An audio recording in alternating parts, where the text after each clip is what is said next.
బంగారు పండ్లు అనేటువంటి అనుదిన వర్తమాన కార్యక్రమమునకు మీ అందరినీ ప్రేమతో ఆహ్వానిస్తూ ఉన్నాను. ఈరోజు మన ధ్యాన అంశం ఏమిటంటే మత్తయి సువార్త 10వ అధ్యాయం 16వ వచనం. పావురము వలె నిష్కపటులుగా ఉండుడే అనేటువంటి మాట. ప్రభువు తన శిష్యుల్ని సేవ కొరకు పంపించేటప్పుడు చెప్తున్నారు, పాము వలె వివేకముగా ఉండండి, పావురము వలె నిష్కపటముగా ఉండండి అనేటువంటి మాట. నిష్కపటముగా ఉండడం అంటే ఏంటి అంటే మన ఆత్మలో కపటము లేకుండా ఉండడం, మన యొక్క భక్తి జీవితంలో నటన లేకుండా ఉండడం అనేటువంటి అర్థాన్ని తీసుకోవచ్చు మనం. ఒకానొక సందర్భంలో యోహాను సువార్త 1వ అధ్యాయం 47వ వచనంలో నతనయేలు అనేటువంటి వ్యక్తిని గురించి ప్రభువు మాట్లాడుతూ, ఇతడు నిజమైన ఇజ్రాయేలీయుడు, ఇతనిలో కపటమేమీ లేదు అని చెప్తున్నాడు ఆయన. అందరి గురించి ఆ మాట మాట్లాడట్లేదు ప్రభువు, నతనయేలు గురించి మాత్రమే మాట్లాడుతున్నారు. అతను అంజురపు చెట్టు క్రింద ఉన్నప్పుడే చూశారట ప్రభువు ఆయన్ని. ఆయన అంటున్నాడు, ఇతడు నిజమైన ఇజ్రాయేలీయుడు, ఇతనిలో కపటమేమీ లేదు అంటున్నారు ఆయన. మనలో నుంచి కూడా కపటము ఉండకూడదని ఎక్స్పెక్ట్ చేస్తున్నారు.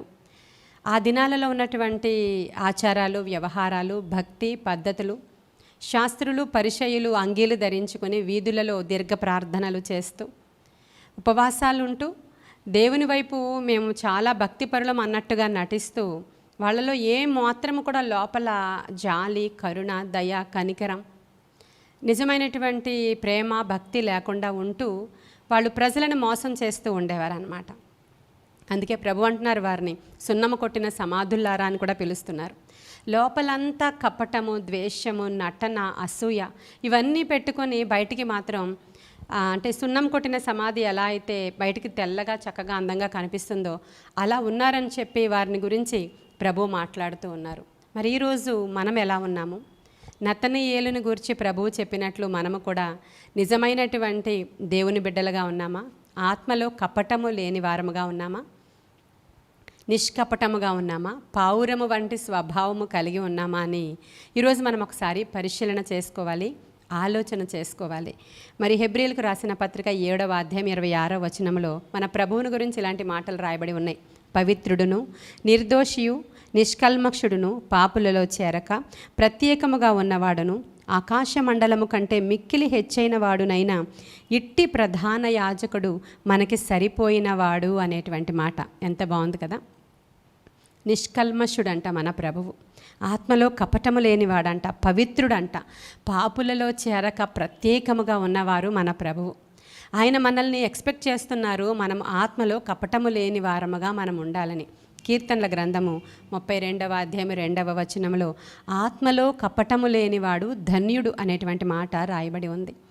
మరి మనము మన హృదయంలో కల్మషము లేకుండా, ఆత్మలో కపటము లేకుండా, మన భక్తి జీవితంలో కపట నటన లేకుండా మనము పశ్చాత్తాప హృదయాలతో మారు మనస్సు చెందిన వారమై ఉండాలని దేవుడు మన నుంచి ఎక్స్పెక్ట్ చేస్తున్నారు, కోరుకుంటున్నారు.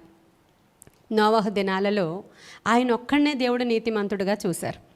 నోవహు అంటే నీతిమంతుడు అంటాడు ఆయన. దేని బట్టి దేవుడు క్యాలిక్యులేట్ చేశారు నోవహు నీతిమంతుడు అని? ఆ రోజుల్లో ధర్మశాస్త్రం లేదు, దేవుణ్ణి ఆరాధించడానికి మందిరాలు లేవు. వాళ్ళు దేని ద్వారా దేవుని దగ్గర పరీక్షించబడ్డారు, నెగ్గారు అని అంటే వాళ్ళ మనస్సాక్షి ద్వారా. ప్రియమైన దేవుని బిడ్డలారా, ఆ దినాలలో నోవహు కూడా జలప్రళయం రావడానికి 100 సంవత్సరాలు ముందు నుంచి కూడా ప్రకటిస్తున్నాడు. ఆ యొక్క నీతిని గురించి, దేవుని యొక్క రాజ్యముని గురించి అతను కూడా ప్రకటించాడు. అలా ప్రకటన చేసినప్పుడు ఏ ఒక్కరూ మారు మనసు పొందలేని కారణంగా, ఆ నీతిని గురించి ఒప్పుకోలు వాళ్ళ హృదయాలలో రాలేని కారణంగా, వారు మార్పు చెందలేని కారణంగా వారు ఆ జలప్రళయంలో నశించిపోయారు. ప్రేమన దేవుని బిడ్డలారా, ఆ దినాలలో కూడా ఒకటే కాన్సెప్ట్ ఏంటంటే వాళ్ళ హృదయాలలో మారు మనసు రావాలి, వాళ్ళు ఆ పాపాల గురించి ప్రాయశ్చిత్తం చేసుకోవాలి, వాళ్ళ హృదయంలో కపట నటన లేకుండా కడిగి వేసుకోవాలి. మనం ఆలోచన చేసినప్పుడు వాళ్ళ మనస్సాక్షి క్యాలిక్యులేట్ చేయబడింది. అక్కడ వాళ్ళ మనస్సాక్షినే దేవుడు పరిగణలోనికి తీసుకున్నారు. వాళ్ళ మనసులో మేము పాపులము, లేదంటే మేము పశ్చాత్తాపపడాలి, మేము ఇదిగో దేవునికి విరోధమైన క్రియలు చేశామనే ఒప్పుకోలు రాకపోతే విడుదల లేదు. ఎలాగునో ఈ దినాలలో కూడా అంతే. అయితే ఈ దినాలలో ధర్మశాస్త్రం, తర్వాత దినాల్లో ధర్మశాస్త్రం వచ్చింది, అది ఒప్పుకోలు చేయించింది, ధర్మశాస్త్ర ప్రకారము జీవింపచేసింది. ఆ తర్వాత దినాలలో దేవుని యొక్క కృప ప్రజలను ఆవరించింది. ఇదంతా మనకు తెలిసిన సత్యమే అయినప్పటికీ రెండవ పేతురు రాసిన పత్రిక 2:5 నోవహు నీతిని గురించి ప్రకటించెను అనేటువంటి మాట ఉంది. ఏం ప్రకటిస్తున్నాడు ఆయన నీతిని గురించి? నీతిగా బ్రతకాలని, ఒప్పుకోలు చేసుకోవాలని, హృదయంలో ఆ యొక్క దేవునికి విరోధమైనవి లేకుండా వాళ్ళు ఎలా ఉన్నారో ఆ స్థితిని వాళ్ళు గ్రహించుకొని, గమనించుకొని, మనస్సాక్షి గద్దించిన కొలది ఒప్పుకోవాలని అతను ఒప్పింపచేశారు. కానీ వారెవ్వరు మాట వినలేని కారణంగా ఆ జనరేషన్ అంతా నశించిపోయినట్లు, నోవహు కుటుంబం మాత్రమే మాట వినిన కారణంగా వాళ్ళు బ్రతికించబడినట్లుగా మనం అక్కడ లేఖనంలో చూస్తున్నాం. మరి ఈ దినానికి కూడా నీ మనస్సాక్షి నీ మీద నేరారోపణ చేస్తున్నప్పుడు నీవు ఒప్పుకుంటున్నావా?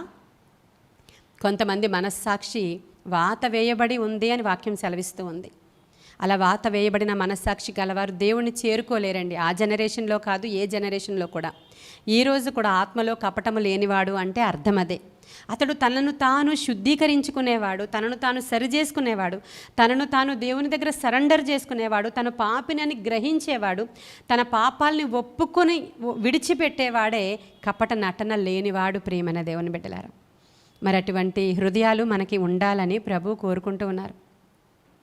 యోహాను వచ్చిన తర్వాత అదే కదా సువార్త ప్రకటించాడు. యోహాను బాప్తిస్మం ఇచ్చే యోహాను వచ్చి ఆ తరమ వారిని హెచ్చరిక చేస్తూ ఉన్నాడు. మారు మనస్సు పొందండి, మారు మనస్సుకు తగిన ఫలాలు ఫలించండి, సర్పసంతానమా అని తిడుతూ ఉన్నాడు.